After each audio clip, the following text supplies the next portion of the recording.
क्या idioms and phrases आपको परेशान करते हैं या फिर आप कंफ्यूज हो जाते हो?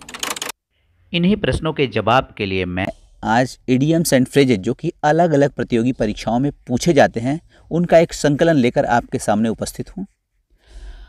दोस्तों, मैं हूँ नीरज श्रीवास्तव और आप जुड़े हुए हैं मेरे चैनल इंग्लिश गाइडर पर। तो इडियम्स एंड फ्रेजेज का ये जो संकलन है ये मैंने बहुत सारी प्रतियोगी परीक्षाओं जैसे TGT, PGT, TET, super TET, इन सभी जगहों से लिया हुआ है और मेरी कोशिश यही रही है कि जो भी स्टूडेंट इसको देख रहा हो उनको सारा का सारा मटेरियल एक ही जगह मिल जाए। तो आइए मेरे साथ इडियम्स एंड फ्रेजेज जो कि लगभग सभी प्रतियोगी परीक्षाओं में पूछे गए हैं और आने वाले परीक्षाओं में पूछे जाएंगे, उसके बारे में हम लोग डिस्कशन करें। इसको मैं हिंदी में भी आपको समझाऊंगा। तो सबसे पहला है a big shot. Big shot किसी इंपॉर्टेंट पर्सन को कहते हैं। अगर कोई व्यक्ति इंपॉर्टेंट है तो उसको बोलेंगे a big shot. A block head, जैसे हम लोग बार बार कहते हैं कि तुम्हारा तो खोपड़ी ब्लॉक हो चुका, तुम्हारा हेड ब्लॉक हो चुका, कुछ नहीं घुसता, तो ऐसे पर्सन को स्टूपिड मानते हैं। तो a block head stupid person को कहते हैं। अ ब्लू बुक, गवर्नमेंट रिपोर्ट्स जो होती हैं उनको अ ब्लू बुक बोलते हैं। हम कहते हैं कि ये तो बच्चों का खेल है, a child's play. A clean slate, बचपन में हम लोग स्लेट पे शुरुआत करते थे, स्टार्ट करते थे। तो अ fresh beginning is called a clean slate. A close save, a narrow escape, जैसे बाल बाल बचे, हिंदी में इसका अर्थ होता है बाल बाल बचे। A close save, a very narrow escape. A cry in wilderness, अगर आप जंगल में चले जाओ और बहुत ज़ोर ज़ोर से चिल्लाओ, वहाँ कोई सुनने वाला ना हो, तो आपका सारा का सारा एफर्ट व्यर्थ हो जाता है। तो ऐसे एफर्ट को जो इररिलेवेंट होता है उसे हम बोलते हैं a cry in wilderness, an irrelevant effort. A curtain lecture, अक्सर आपने देखा होगा पत्नियां अपने पतियों को पर्दे के पीछे से सिखाती हैं, वहीं से थोड़ा सा कुछ हिंट करती रहती हैं। और कुछ ऐसे भी पति होते हैं जो अपने पत्नियों की बातें मानते हैं, पर्दे के पीछे जाकर उनसे सुनना ही सुनना होता है। तो पर्दे के पीछे दिए जाने वाले लेक्चर को बोलते हैं the scolding of a husband by his wife in private. अगर किसी की पत्नी उसको प्राइवेट में उसको डांटती है तो that is called a curtain lecture. A feather in one's cap, अगर आप कोई अचीवमेंट हासिल करते हो तो that is called a feather in your cap. Something to be proud of, जिस पर आपको गर्व होगा। A fish out of water, अगर किसी मछली को जल से निकाल दिया जाए तो वो क्या हो जाएगी? होमलेस हो जाएगी, उसका घर खत्म हो जाएगा। तो अ फिश आउट ऑफ वाटर को होमलेस बोलेंगे। अ फूल्स पैराडाइज, कोई मूर्ख हमेशा दिवा स्वप्न देखता रहता है, सिर्फ सपने देख सकता है और कर कुछ नहीं सकता है, भ्रम की अवस्था में रहता है। तो अ फूल्स पैराडाइज को कहते हैं in a state of happiness founded on vain hopes, to live in illusion, भ्रम में रहना। अ फ्रीलांस, आजकल फ्रीलांसर साइट्स बहुत सारी चल गई जिस पर हम कहीं एक जगह जुड़ के नहीं काम करते, अलग अलग चीज़ों को सेलेक्ट करते हैं और वहाँ से हम अलग अलग काम को कर सकते हैं। तो ऐसा व्यक्ति जो कहीं से अटैच ना हो और काम करता रहे, an unattached member in a profession, उसको बोलते हैं अ फ्रीलांसर और अ फ्रीलांस बोलेंगे। अ गाला डे, गाला डे बोलते हैं जब आप बहुत उत्सव मनाते हो किसी दिन, उस दिन को गाला डे बोलते हैं, a day of festivity. A good Samaritan, one who helps the stranger and the helpless, अगर कोई व्यक्ति किसी असहाय की अथवा किसी अजनबी की सहायता करता है तो उसे बोलते हैं अ गुड समारिटन। ऐसी फीलिंग्स रखने वाले को अ गुड समारिटन बोलते हैं। अ ग्रेट गन, कोई व्यक्ति अगर विशेष हो तो उसे हम बोलते हैं a great gun. A distinguished person. A hard nut to crack, एक ऐसा नट जिसको तोड़ना बड़ा कठिन है। अ डिफ़िकल्ट प्रॉब्लम, एक ऐसी प्रॉब्लम जो काफ़ी डिफ़िकल्ट है, जो आसानी से आप ख़त्म नहीं कर सकते हो, तो ऐसे को बोलेंगे a hard nut to crack. A hand pecked husband, a woman who always obey his wife and remains submissive to her, एक ऐसा व्यक्ति, एक ऐसा हस्बैंड जो अपनी पत्नी की आज्ञा के अनुसार चलता हो और हमेशा उसकी आज्ञा का पालन करता हो, ऐसे पतियों को अ हैंड पेक्ड हस्बैंड बोलते हैं, यानी हिंदी में बोले तो जोरू का गुलाम। A hot potato, an issue that is awkward embarrassing to deal with, एक ऐसा मसला जो डील आसानी से ना हो, जो काफ़ी परेशान करता हो, ऐसे मसले को अ हार्ड पोटैटो कहते हैं। जॉन्डिस्ड आई, हिंदी में कहावत है कि सावन के अंधे को सब कुछ हरा हरा दिखता है। इसका इंग्लिश होगा हैविंग अ प्रेजुडिस्ड एटीट्यूड। अगर आप किसी के बारे में पूर्वाग्रह से ग्रसित हों तो ऐसे बोलेंगे कि यू हैव जॉन्डिस्ड आई, यानी आप पहले से ही उसके लिए, उस व्यक्ति के लिए पूर्वाग्रह से ग्रसित हो। अ लेडीज मैन, एक ऐसा व्यक्ति जो औरतों की कंपनी को पसंद करता हो। A lover of women's company. A lame excuse, ऐसा बहाना जो लंगड़ा हो। दिस मीन्स कि नॉट सेटिस्फैक्ट्री, यानी आप अपने बहाने से संतुष्ट नहीं कर सकते हो। That is called a lame excuse. A man of straw, एक ऐसा व्यक्ति जो भूसे का बना हो, एक तिनका आपने खींचा नहीं कि वो बिखर गया। One who has no influence, जिसका कोई प्रभाव ना हो, जिसमें कोई दृढ़ता ना हो। That is called a man of straw. A man of the world, सांसारिक व्यक्ति। N experienced man often with a cosmopolitan background, एक ऐसा व्यक्ति जो पूरे संसार का है, जो ये मानता हो कि पूरा संसार उसका घर है, किसी से भेदभाव ना करता हो। एक ऐसा व्यक्ति जो काफ़ी एक्सपीरियंस्ड हो। That is called a man of the world. A past master, एक ऐसा मास्टर जो पास हो चुका है, यानी उसके अंदर उसने एक्सपर्टाइज हासिल कर ली है। एन एक्सपर्ट, एक ऐसा व्यक्ति जो पास्ट मास्टर है उसको एन एक्सपर्ट बोला जाएगा। अ रेड लेटर डे, कोई दिन जो बहुत इंपॉर्टेंट होता है उसको अ रेड लेटर डे बोलते हैं। अ स्नेक इन द ग्रास, घास के अंदर अगर सांप छुप के बैठा हुआ है तो आपका पैर पड़ेगा तो वो काट ही लेगा।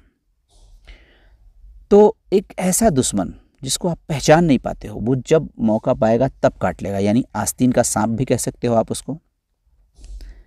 एन अनरिकॉग्निजेबल एनिमी आर डेंजर, एक ऐसा दुश्मन जिसको आप पहचान नहीं पाते हो, आपके साथ साथ रहता हो, जिसको आप पहचान ना पाओ, एक ऐसा खतरा जिसको आप देख नहीं सकते हो, उसको बोलेंगे a snake in the grass.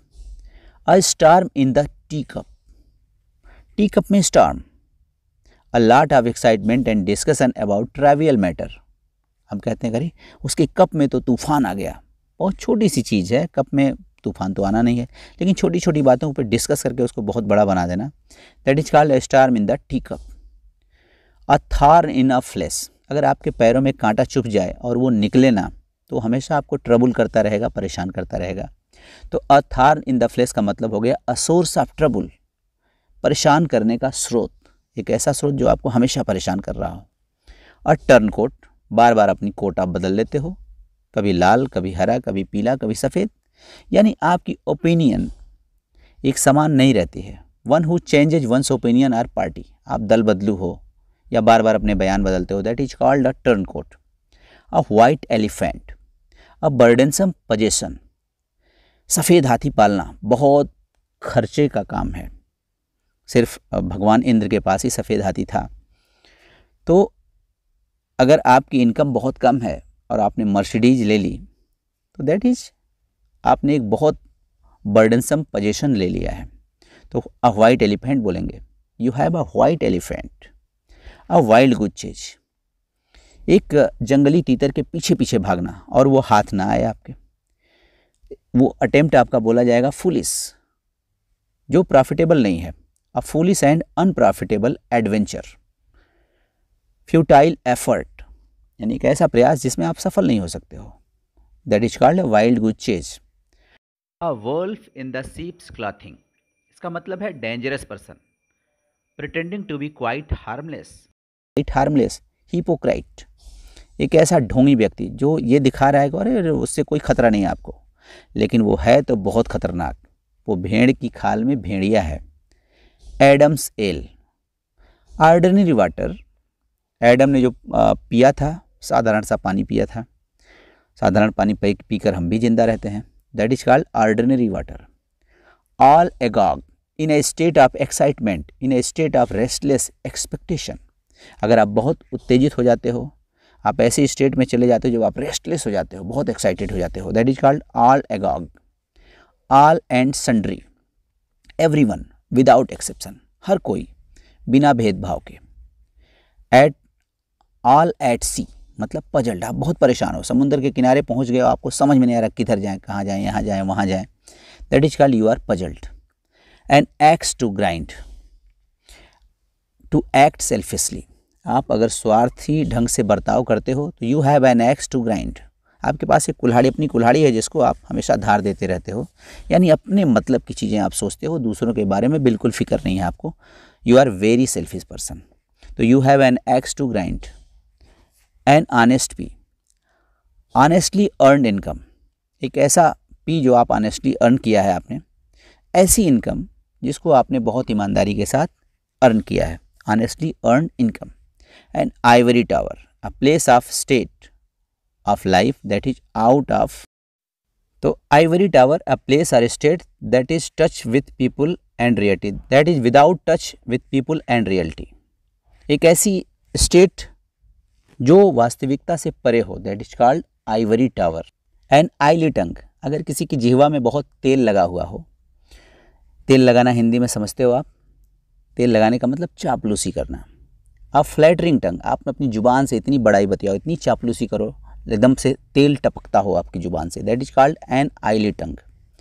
N old hand, old hand, ऐसा हाथ जो काफ़ी बूढ़ा हो चुका हो काम करते करते, उसके पास बहुत लंबा एक्सपीरियंस होता है, a long experience man. Apple of discard, एक ऐसा एप्पल जिसके पीछे विवाद हो रहा हो, that is cause of quarrel, झगड़े की जड़ बोलते हैं। एप्पल ऑफ वन आई, मतलब किसी की आंखों का तारा।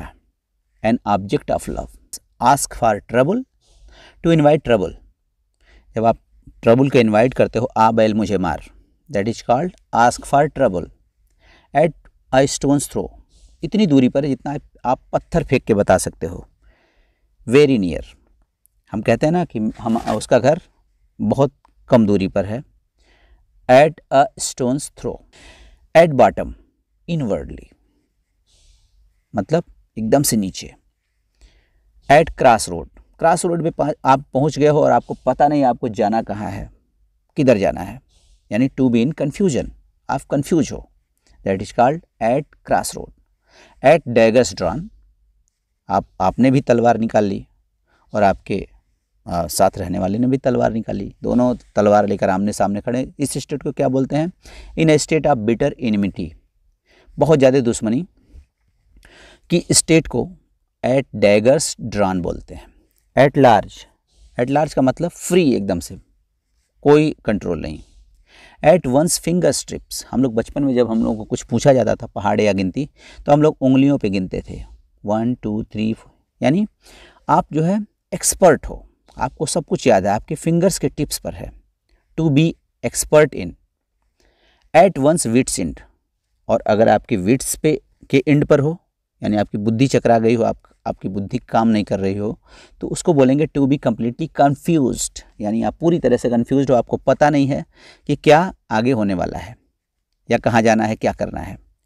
एट रैंडम, एट रैंडम मतलब यदृच्छया हिंदी में बोलते हैं, यानी किसी चीज़ को आप रैंडमली सेलेक्ट कर लेते हो, हैपहैजार्ड, विदाउट एम, बिना उद्देश्य के, बिना पर्पज के आप किसी चीज़ को सेलेक्ट करते हो, एट रैंडम बोलते हैं। एट सी, एट सी मैंने आपको पहले बता दिया, perplexed, confused. At sixes and sevens, इसका भी मतलब यही होता है, 6 और 7, 6 7 6 7, this means confusion, incomplete disorder, सब कुछ कन्फ्यूज है, कुछ भी ऑर्डर में नहीं है। एट स्टेक, मेरी लाइफ डेंजर में है, at my life is at stake, in danger, खतरे में, बोलते हैं जान हथेली पर है। एट द 11th आवर, अंतिम समय में। At a late stage, at the last moment. और एट टाइम्स का मतलब होता है कभी कभी, sometimes. Guys, idioms and phrases की श्रृंखला में ये फर्स्ट पार्ट था, इसका सेकेंड पार्ट बहुत जल्दी आपको मिलने वाला है। इसके अगले पार्ट्स के लिए मेरे चैनल को सब्सक्राइब करिए, और अगर ये वीडियो आपको पसंद आई हो तो इसको लाइक करिए और ज़्यादा से ज़्यादा लोगों के पास शेयर करिए। मिलते हैं नेक्स्ट वीडियो में, तब तक के लिए गुड बाय।